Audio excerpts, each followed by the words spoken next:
पितृ तीर्थ है जिससे हम पितरों को जल देते हैं। और करतल के मध्य में अग्नि तीर्थ होता है जहां आपको जल दिया जाता था आचमन करने के लिए। और करमूल, ये जो मणिबंध क्षेत्र है, ये क्या है? ब्रह्म तीर्थ। हम अग्नि तीर्थ में जल लेकर तीर्थ से आचमन करते थे। परिणाम क्या होता था?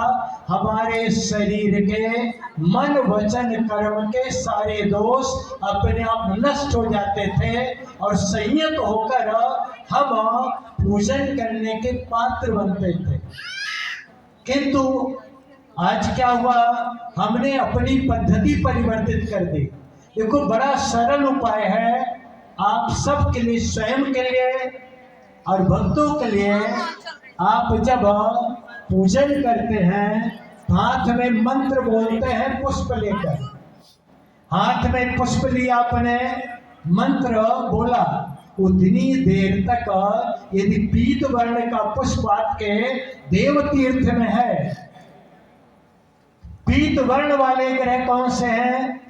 बृहस्पति जी महाराज। यदि आपने रक्त वर्ण का गुलाब इत्यादि का पुष्प लिया, रक्त वर्ण के देवता कौन है ग्रहों के? सूर्य नारायण है और भौम है। श्वेत पुष्प आपने लिया तो श्वेत पुष्प में कौन से देवता है?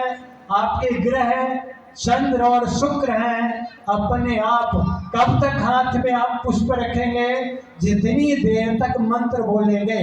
मंत्र बोलते हुए यदि आपने पुष्प हाथ में रखा और उस ग्रह की शांति के लिए आपने पूजन किया, उस ग्रह का मंत्र बोला, तो अपने आप आपको शांति की प्राप्ति होती है। यदि हमने शिव को जलधारा दुग्ध धारा चढ़ाई तो चंद्र और शुक्र ग्रह अपने आप हमारे ऊपर कृपा करते हैं। यदि शहद चढ़ाई तो तेजोमय ग्रह सूर्य और भौम ग्रह अपने आप शांति प्रदान करते हैं। इसी प्रकार दूर्वा चढ़ाया, जब तक हमने मंत्र बोला, दूर्वा हाथ में है, उतनी देर तक दूर्वा हाथ में रखकर आप नित्य चढ़ाना प्रारंभ कर दीजिए। बुध कृत पीड़ा आपकी अपने आप शांत हो जाएगी।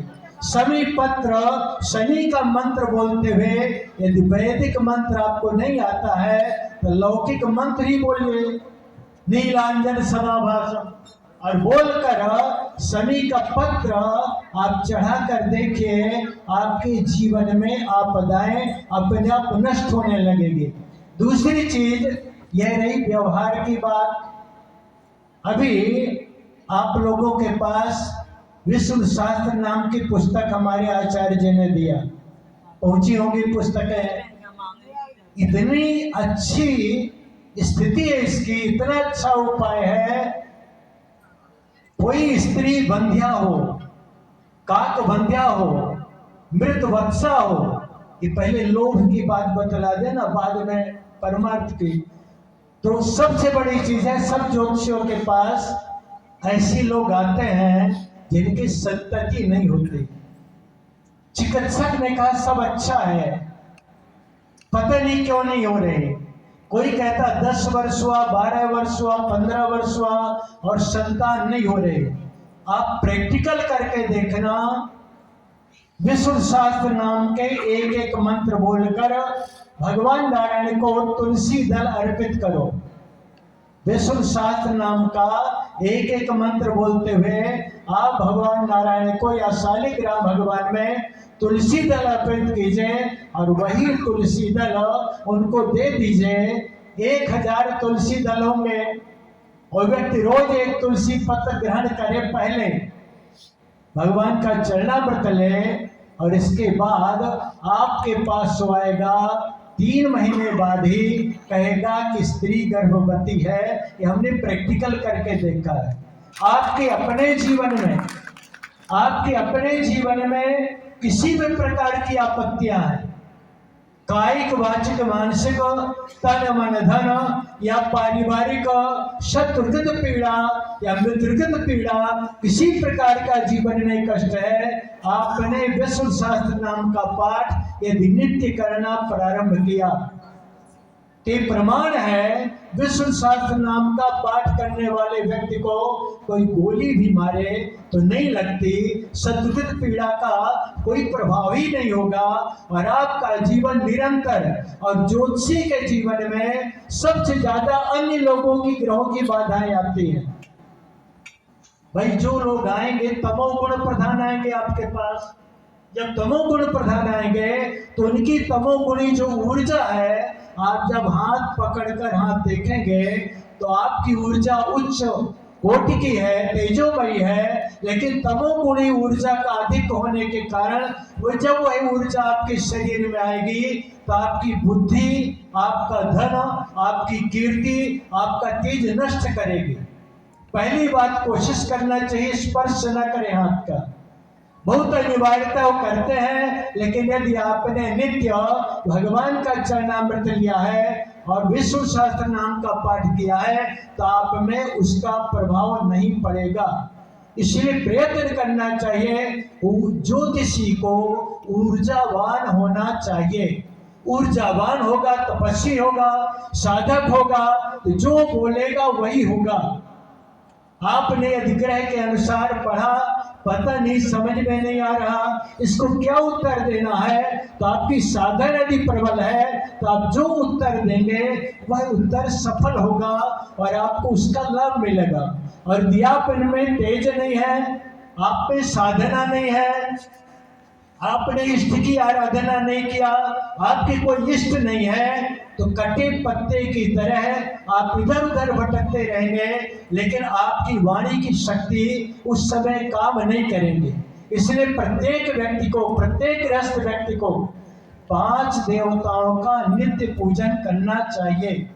आप लोग करते हैं 5 देवताओं का पूजन, और उन 5 देवताओं में एक इष्ट होता है। केवल देवता 5 है, ध्यान रखो।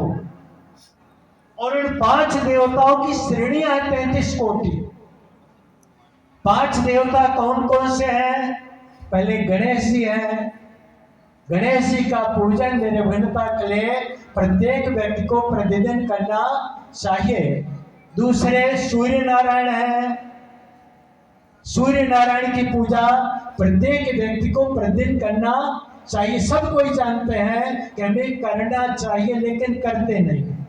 तीसरे हैं गणेश जी, दूसरे हैं सूर्य नारायण, तीसरे भगवान शंकर, भगवान शिव का पूजन प्रत्येक व्यक्ति को करना चाहिए। चौथे हैं भगवती जगदम्बा, जगदम्बा का पूजन प्रत्येक व्यक्ति को नित्य करना चाहिए। इस प्रकार गणपति, शिव, सूर्य, जगदम्बा और नारायण, ये 5 देवताओं का पूजन प्रत्येक व्यक्ति को करना चाहिए। शिव में चाहे शिव का करिए, चाहे हनुमान जी का कीजिए, नारायण में चाहे शालिग्राम भगवान का कीजिए, सुदर्शन चक्रधारी नारायण का कीजिए, भगवान श्री राम का कीजिए या भगवान श्री कृष्ण का कीजिए, एक है। इन 5 में इष्ट एक होता है। 5 देवताओं का पूजन आपको नित्य करना है। दूसरे धर्म वाले कहते हैं जब जरूरत पड़ेगी तो किस बाप के पास जाओगे? हमारा इष्ट एक होना चाहिए। 5 प्राणों के अधिपति ये 5 देवता हैं, 5 तत्व हैं। 5 तत्वों के अधिपति ये 5 देवता हैं। इसलिए हमें प्रत्येक व्यक्ति को चाहिए, और विशेष रूप से ज्योतिषी को,